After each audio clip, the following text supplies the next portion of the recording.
если искать надо движение. Okay. Donning the Bob Ross wig one last time. We're doing it again, guys, and we're going all out this time. We are turning a Bob Ross painting into a 3D world, but this time we're taking it to the next level. We're going to be going for as realistic as possible and making one of Bob Ross's classic paintings look like it's an actual place on Earth. So I've done this a few times in the past, and if you haven't seen those videos, you probably want to check them out.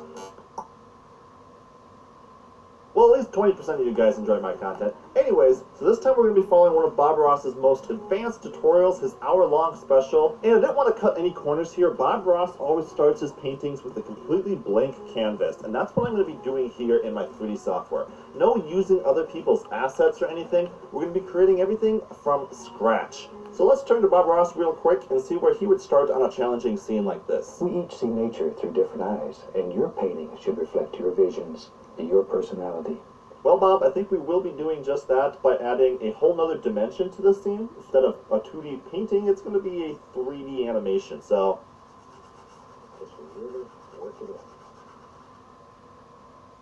Всем привет! Меня зовут Александр Афанасьев, я основатель сервиса FinTableau и компании «Нескучные финансы». Скорее всего, если вы смотрите этот ролик, то вы решаете конкретную задачу, связанную с постановкой управленческого учета. Is it just me or did Bob forget to put paint on his brush? So if there's one thing I've learned after following a few Bob Ross tutorials, is there's generally 3 components to a Bob Ross scene. The first one is some cool mountains in the background. The second one is some happy trees, generally in the foreground and the background. And the third one is bushes. He's got basically bushes in every single one of his paintings, just to kind of fill out the nature. So with my camera in hand, I went off hiking into the woods to find some cool nature, to shoot some textures and 3D photo scan some objects to put into our scene. So whenever I'd find some cool areas of rocks or ground, I'd shoot about 30 or 40 pictures from different angles and from different distances. Then I'd grab those photos and just throw them into Meshroom, and it's literally just a few clicks before you have a finished photo scan. Oh, and about an hour or so of waiting on a good computer. If you guys want more detail on how to 3D photo scan stuff, you can check out my beginner tutorial that I have probably up on the screen right now. And I got kind of ambitious with my photo scanning. I photo scanned more than just rocks and ground. I also tried photo scanning some flowers, and as you can see, flowers sometimes will work, but sometimes you won't have enough detail to get that good result out of it. So generally, vegetation just won't photo scan very well. You can sometimes get lucky and get some acceptable results, but for the most part, you're going to be just better off photo scanning things like logs, rocks, and ground. So for the vegetation, since photo scanning obviously wasn't going to work for most of it, I went about shooting a bunch of textures. These textures I could then take into Photoshop and cut out the background, so I isolated just a blade of grass, for example, and then I could model around that blade of grass inside Blender, project the texture right on that blade of grass, do a little bit of work on that material, giving it a roughness map, just using the same texture, as well as a bump map. This just gives it a little bit more realism. Once I had a few of those grass blades created, I went about creating a few grass assets, creating some stalks of grass using these blades and kind of modeling them together with a little bit of proportional editing. This took me a while, but I did everything from scratch because I didn't want to cheat, because Bob Ross never cheats. So I wasn't going to cheat here. You know, with 2020, there's never been a better time to stay at home and learn something new. And that's why I'm excited that this video is sponsored by Skillshare. As maybe you've already heard, learning new skills is super easy with Skillshare, where millions of people are already taking the next steps in their creative journey by learning from thousands of professionals. У меня есть только я как ориентир, понимаешь? Остальное мне вообще посрать. Да, понимаешь. Ну, это свой, ну да, ну, то есть ты с ума сойдешь за ней всем бегать, да, понимаю. Да. Ну, нет, ну что, да, понимаю. Topics like 3D. Говорят, что именно вот так, да, круто, понял, да. For one, but there's also many other cool ones like professional photography, video and editing, and that's just a few. I was watching a bit of a cool course from Chris Burkhardt on how to shoot outdoor photography, and he had some great tips on capturing some of these more challenging shots when shooting in low lights outdoor nighttime photography, so that was a good one to check out. Oh, and did I mention that Skillshare is super affordable with an annual subscription costing less than $10 a month? And since Skillshare is a sponsor, I get to offer the first 1,000 viewers a free 2-month trial of Skillshare Premium when you use my sign-up link in the video description. So hop on that and start exploring your creativity. So to get started in 3D, we obviously need a bit of a base mesh terrain to start off of. So what I did is I used what I usually... Выходит, что это все скукота, все это обман, то есть, да, обман зрения, обман чего-то там такого. Да, понимает он тебя там, да. use, and that is Blender's Landscape Generator. This just uses textures to create different kind of patterns that work great for mountains and lakes and whatnot. So playing around with the texture settings in this little add-on, you can get some Ну, cool не looking занимает mountain тогда, shapes. всё, да. Hello, everybody. Hello. My name is Ahmed Al-Durian. I highly focus on characters, figures, painting. I love painting. That obsession brings me to where I am. When it comes to concept art, people think of DreamWorks, Disney Animation, Blizzard, Riot, but there's a whole other world. They pay really well. Now we're gonna hit the randomize button. Boom. Dressed in heavy dead people's bones art. Yeah. Any flashes of images in your head already? Oh yeah. For the skeletons of people. And that's his burden to carry to the underworld. I'm just absolutely amazed. I'm glad you like it. I had my doubts with it here and there. Allow yourself to sketch crazy ideas, you know. There's a million possibilities. Like, okay, what genre? I've never done anything like this. Fucking amazing.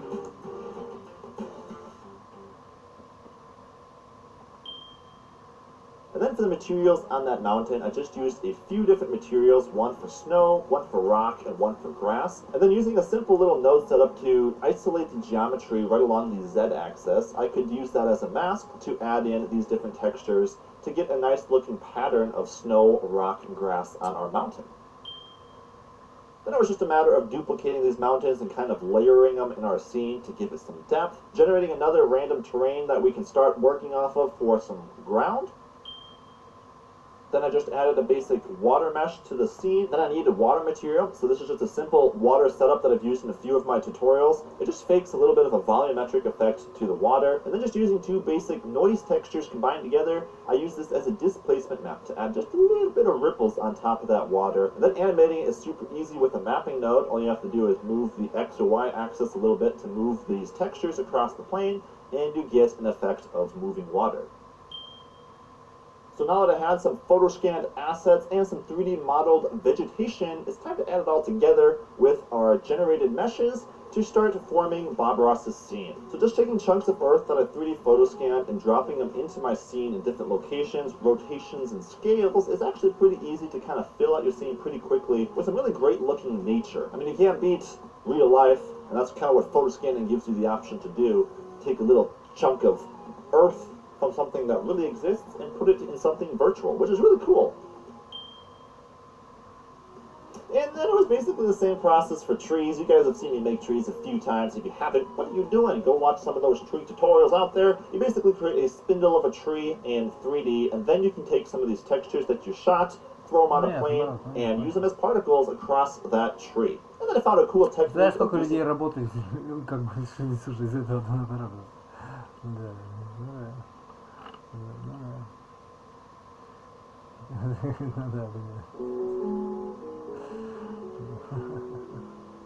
Долг зовет. Ничего.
Сотрудники для тех, кто развивает бизнес.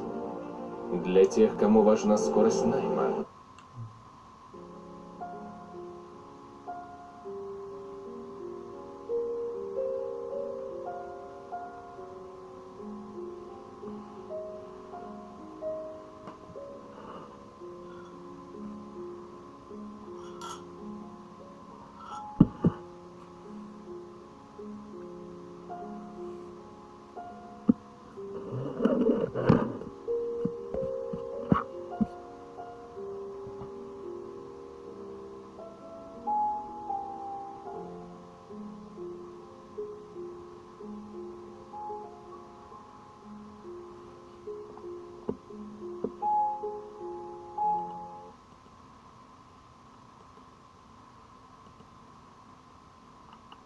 Нет, здорово.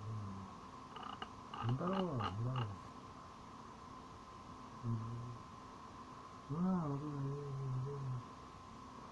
Да нет, вот да. Ну вот нет, здорово сюда. Здорово,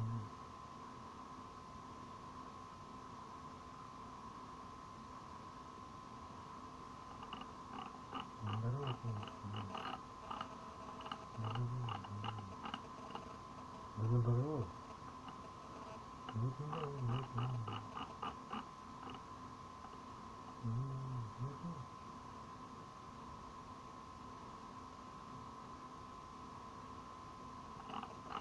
Да, потому что...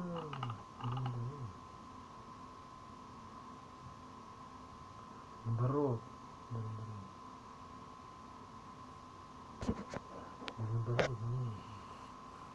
Да, вот это есть, долго играешь, действительно, вот да, нет. Да, вот это все. Да. Ну, нам, да.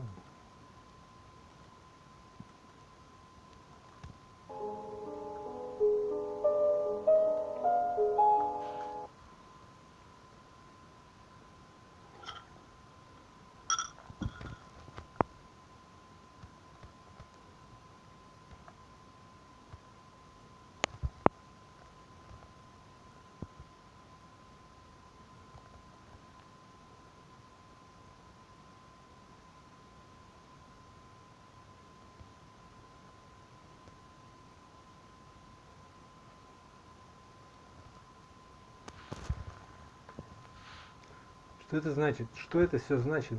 Я понял. It's 4:30 in the morning, Babe's still asleep. Time to get up, do some yoga, get that workout in, and have some breakfast. And then I'm gonna have my, yeah, right. It's 9 o'clock in the morning, and I'm not doing any of that. Time to get the day started, let's go. Bivler! Time to wake up! How's it going, everyone? I'm Pontypants, and today I'm going to take you through a day in my life as a full-time indie game developer, as a YouTuber. Yeah. Okay, let's go.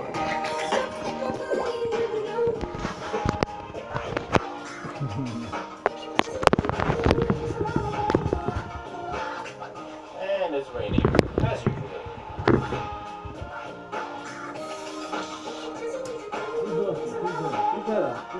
A lot of people talk highly about a morning routine. Like, oh,